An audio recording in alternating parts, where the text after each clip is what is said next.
Şimdi elde kalan iplerimizden yeni bir çanta modeli başlayacağız. Bu elde kalan iplerin tonları biraz birbirine uygun. Bu Apple marka doğal ip.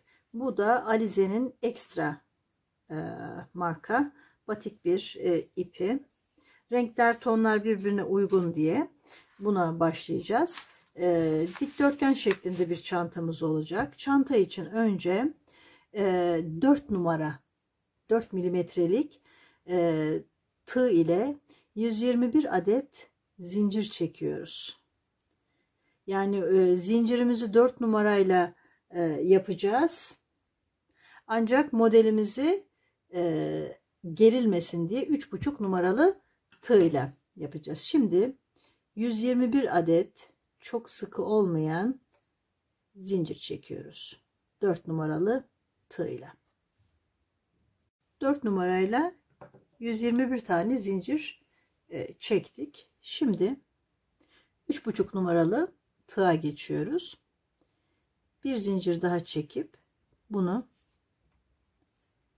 ön kısmına değil arka kısmına çeviriyoruz.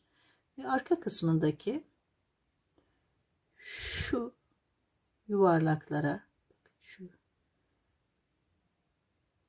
yuvarlak gözüken kısma tığımızı dolayıp buradaki yuvarlakları alarak çakma sık iğne yapıyoruz.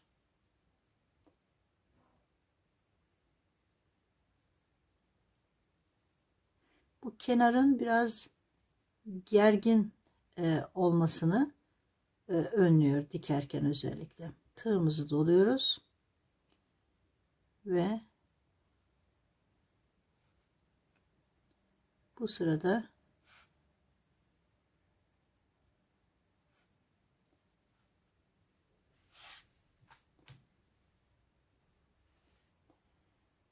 bir sıra bu şekilde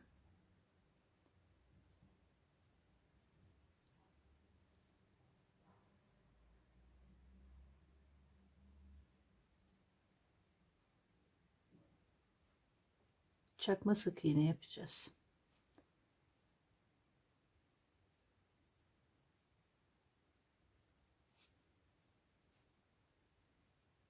Şimdi burada 1, 2, 3, 4, 5, 6, 7, 8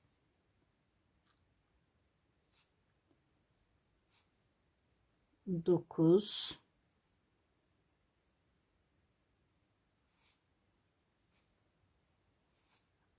10.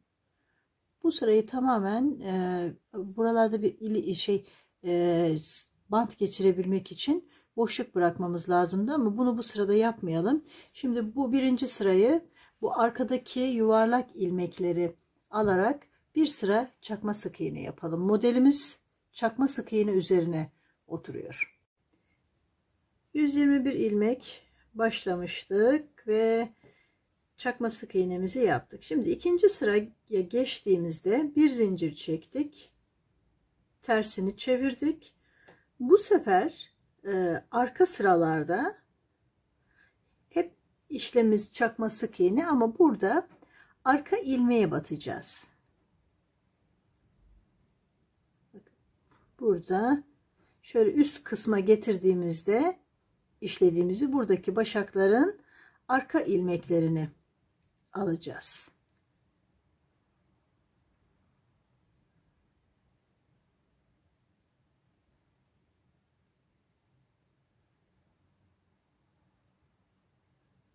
O zaman buradaki şu şekil ortaya çıkmış olacak. Şimdi burada 1, 2, 3, 4, 5,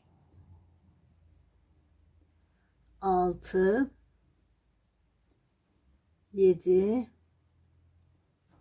8, 9, 10, 11.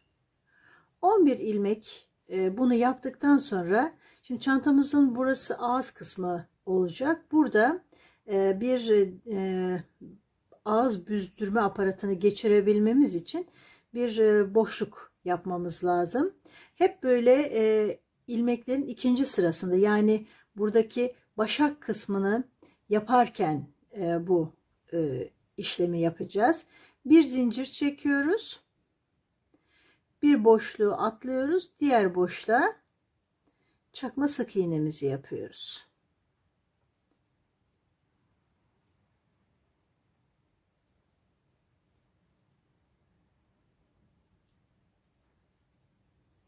Böylece burada böyle bir boşluk oluşturmuş oluyoruz. Şimdi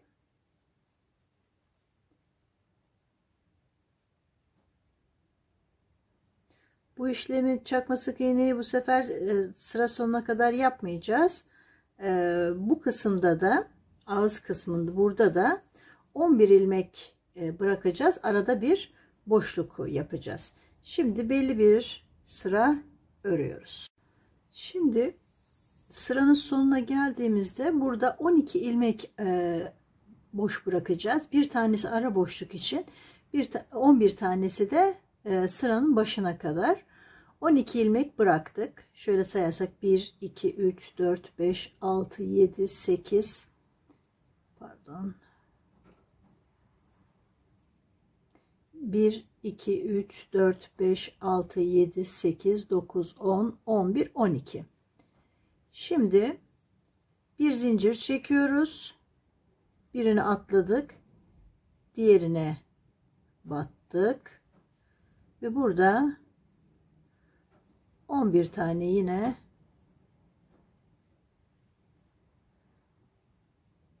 çakma sık iğnemizi yapıyoruz. Bu yaptığımız sıra kalınlıkları model çıkınca siz de göreceksiniz ki kendinize kalmış sıra kalınlıklarını yapmak. Aynı renkten de yapılabilir. Farklı renkten de yapılabilir. Şimdi bu iki sırayı, model böyle iki sıra üzerine kuruluyor. Yani şimdi 11 ilmeği yaptık. Bakın 11 ilmeği yaptıktan sonra diğer renge geçiyoruz. Şimdi diğer renge geçtik.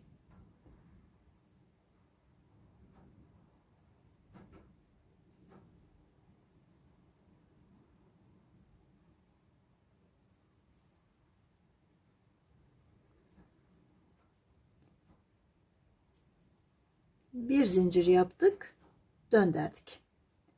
Şimdi bunu yaptıktan sonra artık arka sıraya geçtiğimizde normal sık iğne, çakma sık iğne yapacağız. Yani şu ilmeklerimizin orta kısımlarına batacağız. Bakın şurada orta kısımlarına. Yani arkadan tek ilmek alma yok.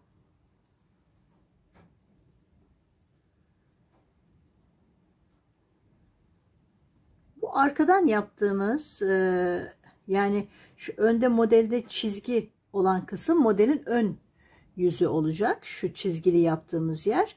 Bu arkadan yaptıklarımızda bu 11 ilmek ördüğümüz kısımlarda herhangi bir işleme gerek yok. Hatta onun sırasını şimdi belirleyeceğiz. Şimdi burada gelince zincir yaptığımız yeri de bir sıra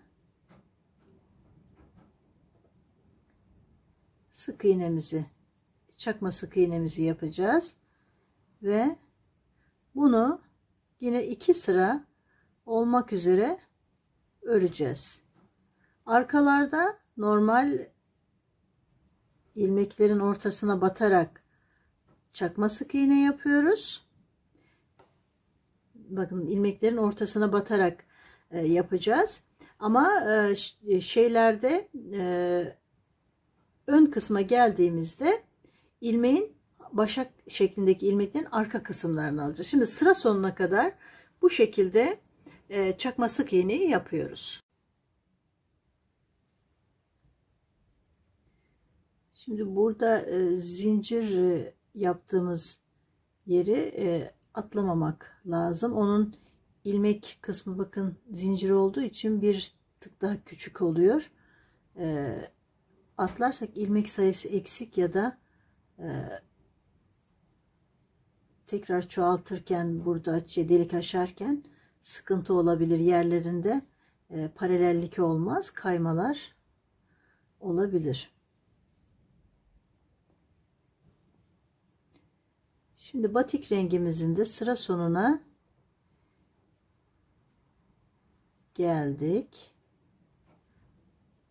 Bu örgüde delik açma işini sadece yeşillerde yapmamız yeterli olacak. O bile sık olabilir ama yeterli olacaktır.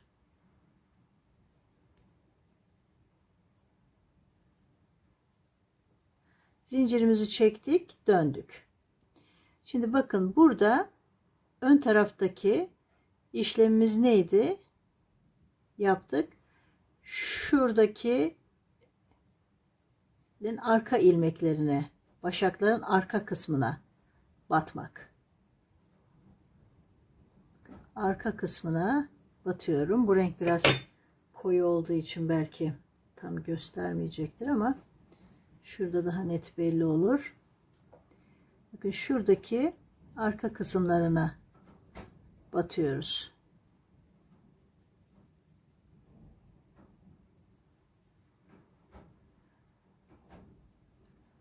Batik renk yaptığımız sırada herhangi bir ilmek geçirmek için yer yapmıyoruz. Evet, şurada daha net gözükecekti. Bakın, bir önceki sırada gösterdiğim gibi buradan almıyoruz. Bu başakların arka kısmından alıyoruz. Diğer olan kısım çizgi halinde gözüküyor. Bu çizgi halinde olan kısım bizim çantamızın ön kısmı.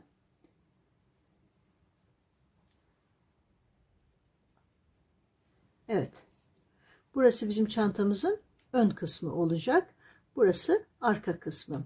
Şimdi buradaki çizgi kalınlıkları tamamen size kalmış ama ben bu modelde 2 sıra yeşil, 2 sıra batik, 2 yeşil, 2 batik şeklinde öreceğim. Yeşilleri geldiğimizde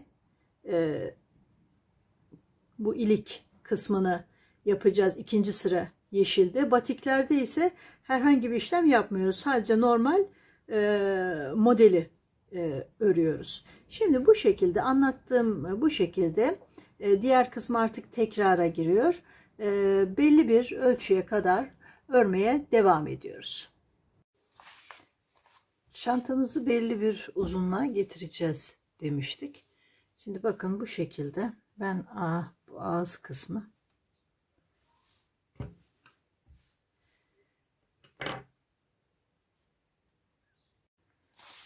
bakın bu şekilde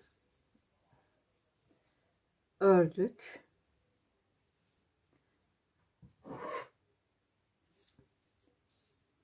İlik yerleri belli.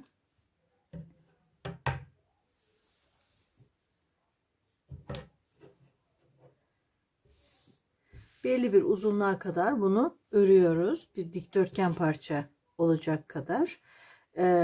En son bu delik olan kısımlarında, şimdi örgüye buradan başladığımız için bitiş noktasında bakın arada kalmasına dikkat ediyoruz delik kısmının.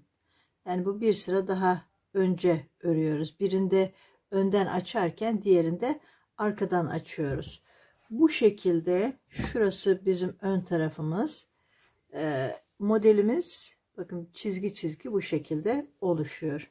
Şimdi bunun şöyle ikiye katladığımızda yanlarını yapacağız ve ağız kısmını şuradan ip geçireceğiz.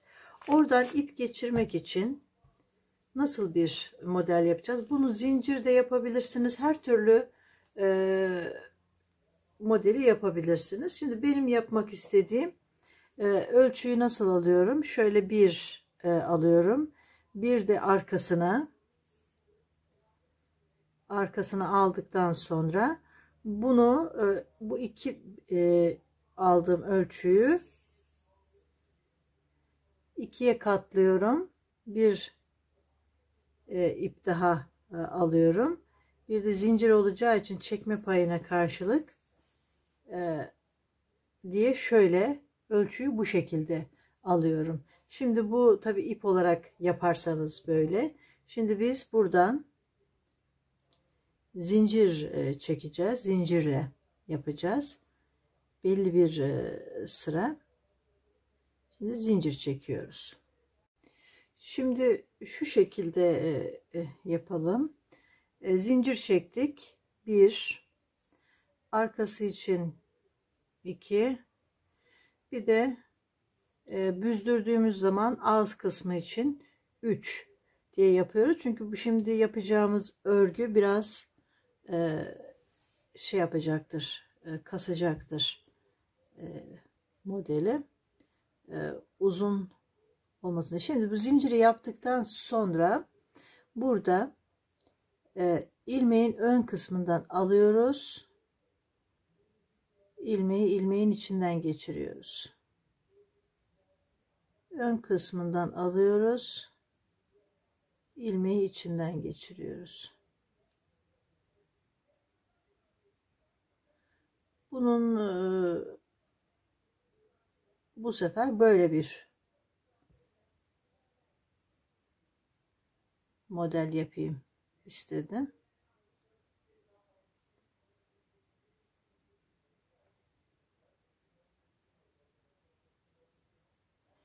Şimdi zincirin sonuna kadar yapmayacağım. Bunu böyle yaptıktan sonra eğer bu buraya geçişi yeterli oluyorsa ki olur. Bakın buradan olur. Şöyle. Ama ben biraz daha kalın dursun istiyorum.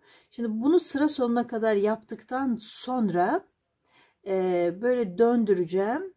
Döndürdükten sonra bir sırada bu sefer buradaki ilmekleri, karşı tarafındaki ilmekleri alacağım.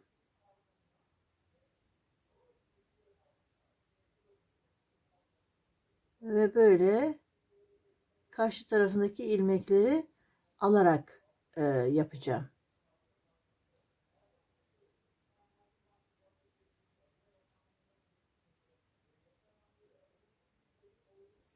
O zaman böyle biraz daha iki taraflı olmuş oluyor. Şimdi bunu ilk sırayı sonuna kadar yapıyoruz.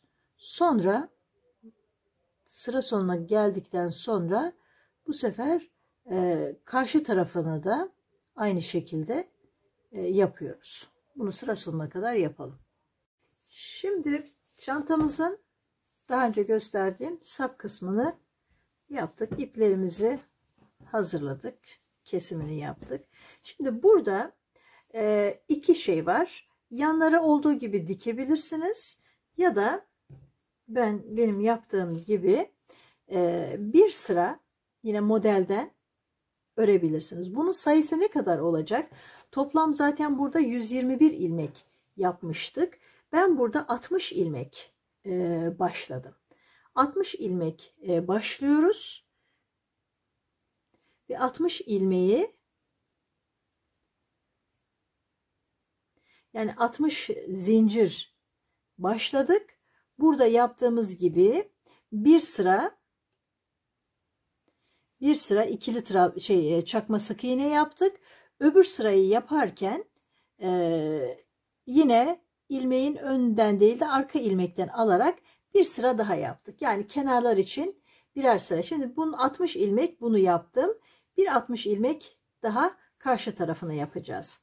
Şimdi bunu ördükten sonra ipimi kesmeyip model önde kalacak. İpim bu tarafta kaldığı için bunu elle dikiş yapmayabilirsin. Elle de yapabilirsiniz. Bunu tığla da yapabilirsiniz. Ben tığla yapacağım. Buradaki sadece dikkat etmemiz gereken kenarda işlemimiz bu bükülme işlemi oluyor ya içe doğru modeli kurduğumuzda. Bakın şu bükme işlemi oluyor. Şu bükülme, yani şuradaki çizginin kenarda olduğu, dışta olduğu kısım modelimizin dış tarafında kalacak. Şimdi bunu buradan ilk noktadan şöyle alıyorum. İlk kenara ilmeğimi takıyorum.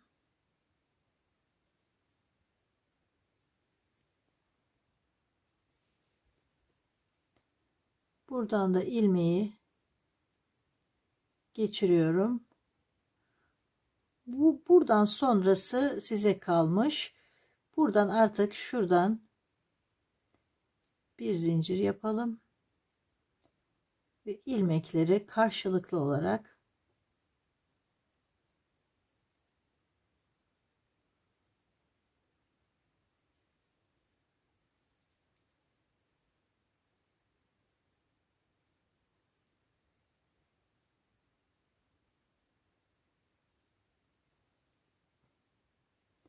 böyle sık iğne yapabilirsiniz. İlmeği ilmeğin içinden geçirebilirsiniz.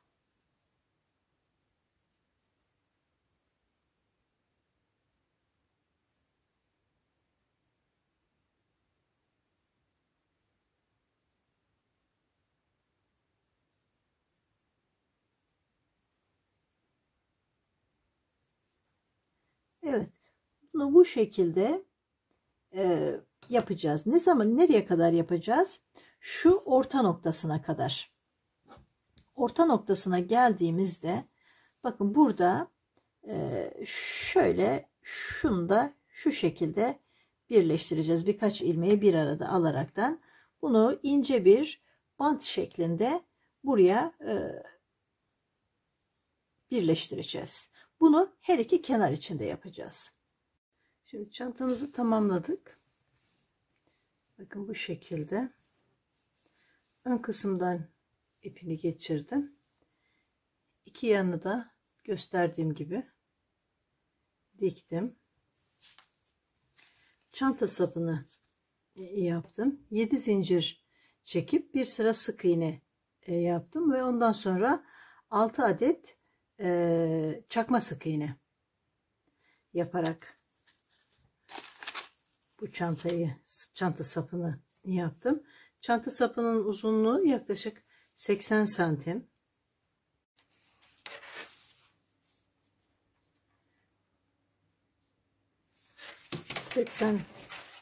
85-86 santim uzunluğunda. Şimdi bu çanta sapını da dilediğiniz şekilde yapabilirsiniz. Ancak ben şu şekilde yapacağım. Şu yanlara, zaten yan kısmına yapacağız. Ama yanın biraz alt kısmına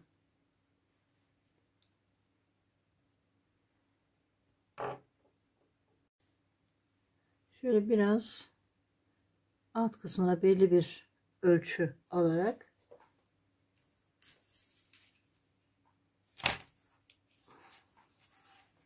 mesela şuradan 5 santim alacağım ve 5 santimi bitiş noktasına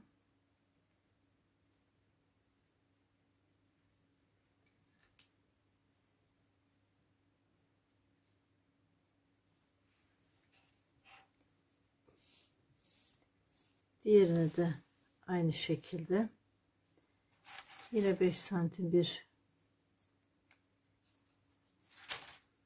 uzunluk alacağım ve bunu da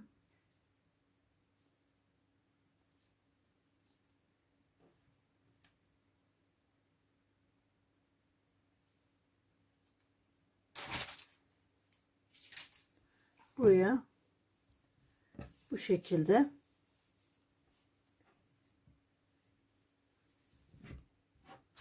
yapacağım çanta sapını da. Böylece bu da bizim açma kapama aparatımız. Bu şekilde büzdürdüğümüz zaman böyle bir çantamız olmuş olacak. Bu çantamız da bu kadar. Umarım beğenmişsinizdir. Başka videolarda görüşmek üzere. Çantamızı tamamladık. Bakın yanlardan anlattığım gibi bu şekilde diktim. Bağ kısmının büzdürme aparatının hemen altında kalacak şekilde bu şekilde yaptık. Şimdi bunun ben bir ölçülerini size vereyim. Zaten 121 ilmek başlamıştık. 121 ilmeği sıra olarak da verilebilir ama şöyle yaklaşık ölçü yaparsak kenar haricinde ilk başladığımız noktadan itibaren 27-28 santim uzunluğunda örmüşüz. Derinliği de 30 santim. Bu boyutlarda bir çantamız oldu. Ben içine kumaş geçirmedim. Kumaş geçirilebilir. Bu şekilde büzdürüyoruz. Bu şekilde güzel bir çanta oldu. Başka videolarda görüşmek üzere.